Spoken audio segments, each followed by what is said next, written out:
कहा मानव सत्संग में तो आ जाता है, लेकिन उनका मन एकाग्र नहीं होता है। कि ज्ञानी संत जीव का भला चाहते हैं, बार बार सत्संग सुनाते हैं कि जब प्राणी सत्संग में आएगा, सत्संग विचारों को सुनेगा, तो उसका विवेक जागृत होगा कि संसार में हमें क्या करना है और क्या नहीं करना है। संसार में खाना पीना कमाना ये तो जीवन भर चलता रहेगा, लेकिन संत कहते हैं इसके साथ साथ जो मानव भगवान के लिए समय निकालता है और सत्संग में आकर के भगवान के गुणों को सुनता है, तो का उनका जीवन सार्थक हो जाता है। जैसे कि एक बुढ़िया थी, कहा वो सत्संग में जाया करती थी, लेकिन उसका मन एकाग्र नहीं रहता था। साथ में अपने नाती पोते को भी लेकर के जाया करती थी।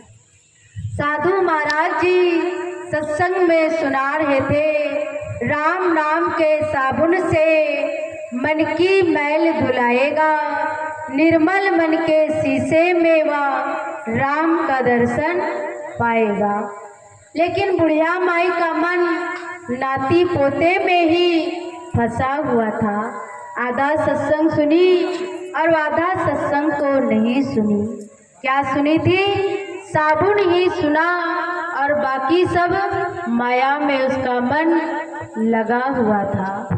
अब उसके अंदर विचार आता है कि साबुन से ये मन साफ होता है। साधु महाराज जी कितनी अच्छी युक्ति बताया।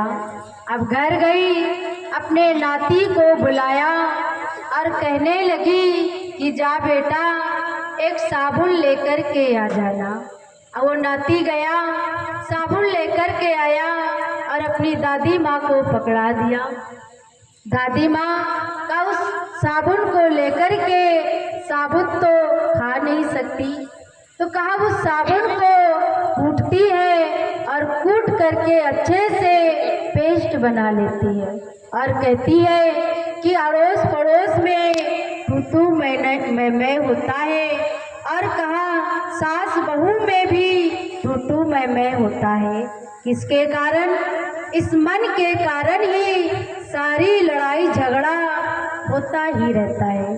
साधु महाराज जी बहुत ही अच्छा युक्ति बताया। आपका उसको अच्छे से पेस्ट बनाकर और उसको पी गई और कहती है ले मनीराम अच्छे से साफ हो जा।